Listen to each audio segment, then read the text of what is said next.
Hello বন্ধুরা, আশা করি সকলে ভালো আছো। আমি অনেক ভালো আছি। তো আজকে চলে এসেছি একটা নতুন রেসিপি নিয়ে। তো ভিডিওটা শেষ পর্যন্ত দেখতে থাকো। আর বলছি কি, আমার চ্যানেলটা একটু সাবস্ক্রাইব করে দাও এবং সবার কাছে শেয়ার করে দাও, যাতে নতুন নতুন রেসিপি এবং ব্লগ ভিডিও তোমরা তাড়াতাড়ি দেখতে পারো। ঠিক আছে, তাহলে চলো দেরি না করে শুরু করি রেসিপিটা। তো এখানে আমি ইঁচড় সিদ্ধ করে নিয়েছি, আলু কেটে নিয়েছি, পেঁয়াজ কেটে নিয়েছি, আদা রসুন জিরে সব মশলা বেটে নিয়েছি। এবারে আমি দিয়ে দিচ্ছি কড়াইতে সর্ষের তেল। ইঁচড়টা কিন্তু অবশ্যই আমি সিদ্ধ করে নিয়েছি, ঠিক আছে। তো এখানে আমি চিংড়ি মাছ নিয়েছি, চিংড়ি মাছ কেটে ধুয়ে লবণ হলুদ মেখে আমি গরম গরম সর্ষের তেলে ভাজা হওয়ার জন্য দিয়ে দিলাম। দেখো, চিংড়ি মাছটা আমি একদম লাল লাল করে ভেজে নিয়েছি। তোমরাও লাল লাল করে একদম ভেজে নেবে সুন্দর করে, যাতে কোনো কাঁচা গন্ধ না থাকে। তো দেখো, এখানে চিংড়ি মাছ ভাজা হয়ে গেছে। আমি চিংড়ি মাছটা তুলে রাখছি অন্য একটা পাত্রে। সব কিছু কেটে কুটে ধুয়ে বেটে গুছিয়ে হাতের কাছে রাখলে রান্না করতে খুব সুবিধা হয়।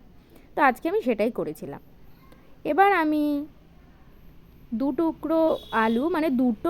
আলু কেটে ধুয়ে রেখেছি। এবার আমি ওই তেলের মধ্যে ভেজে নিচ্ছি।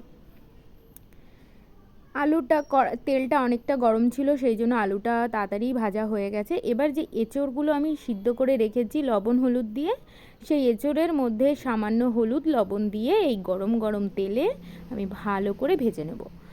ওর ভিতরে যে জলটা আছে একদম শুকিয়ে নেব সেটা। তো এখানে আমি এঁচড়গুলো ভেজে নিচ্ছি গরম তেলে। ততক্ষণ পর্যন্ত ভাজতে হবে যতক্ষণ এঁচড়ের ভেতরে যে জলটা আছে সেটা শুকিয়ে পুরো ভাজা ভাব না চলে আসে। তো দেখো বন্ধুরা, এখানে এঁচড়ের জলটা পুরো টেনে গেছে, একদম ভাজা ভাজা হয়ে গেছে, কালারটা চেঞ্জ হয়ে গেছে, তোমরা দেখলে বুঝতেই পারছো। এখন আমি এঁচড়গুলো অন্য একটা পাত্রে নামিয়ে রাখছি।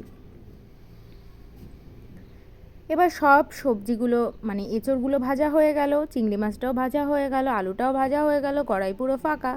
এবার আমি কড়াইতে দিয়ে দেব খানিকটা সর্ষের তেল। তো বন্ধুরা, কেউ আমার মতো এরকম ভুল করো না। আমি হাতে ছ্যাঁকা খেয়ে বেশি তেল ঢেলে দিয়েছি, তেলটা তুলে রাখতে পারিনি।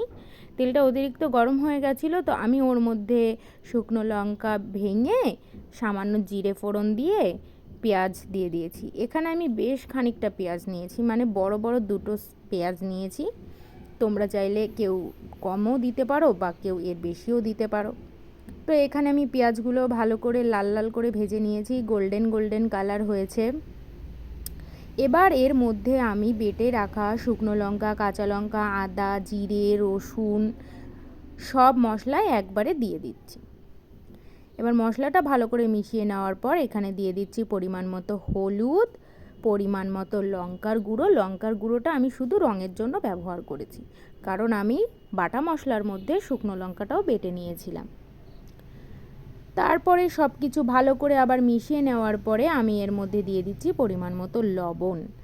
আর মশলাটা কষানোর সময় এর মধ্যে সামান্য কিঞ্চিত পরিমাণ একটু চিনি দিয়ে দিলে মশলার যে খার ভাবটা থাকে সেটা আর থাকবে না।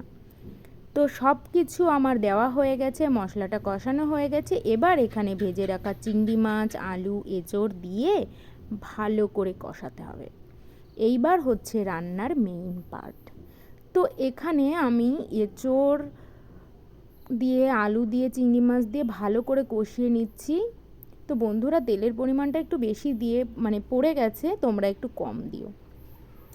তো এখানে আমি কি করব, সামান্য পরিমাণ গরম জল দিয়ে এঁচড়টা কষিয়ে নেব।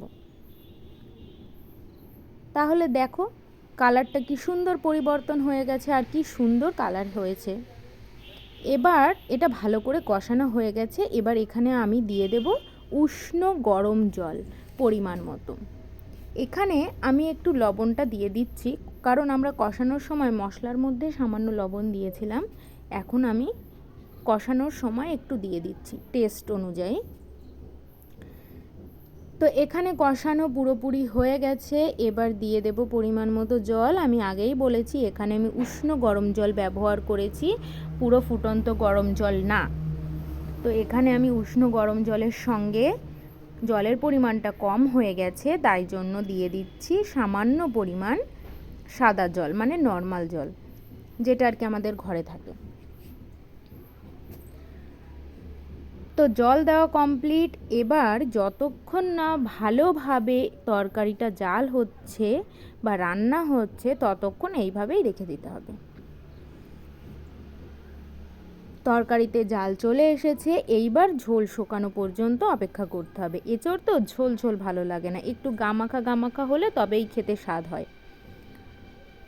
তো এখানে আমি এঁচোড় সেদ্ধ করে নিয়েছিলাম, কষিয়ে নিয়েছি। তারপরে দেখো এঁচোড়টা পুরোপুরিভাবে গলে গেছে, আলুও গলে গেছে, ঝোল অনেকটা টেনে এসেছে। ঝোল আরও আমি টানিয়ে নেব। তো এখানে ঝোলটা পুরোপুরিভাবে শুকিয়ে গেছে। আমি এখানে সামান্য গরম মশলা দিয়ে ভালো করে নেড়ে চেড়ে এঁচোড়টা নামিয়ে নেব। তাহলে বন্ধুরা, এই ছিল আজকের ভিডিও। একদম সহজ সরল একটা রেসিপি, তোমরা বাড়িতে অবশ্যই চেষ্টা করো রেসিপিটা বানানোর, আশা করি খুবই ভালো হবে। তো বন্ধুরা, একটাই রিকোয়েস্ট করব, নতুন নতুন রেসিপি পাওয়ার জন্য এবং ডেলি ব্লগ দেখার জন্য প্লিজ আমার চ্যানেলটি সাবস্ক্রাইব করো, ভিডিওগুলো শেয়ার করো, আমাকে ফলো করো ফেসবুকে। আজকে এই পর্যন্ত, আবার দেখা হবে নেক্সট কোনো ব্লগ বা রেসিপি নিয়ে। আমি আসবো খুব তাড়াতাড়ি।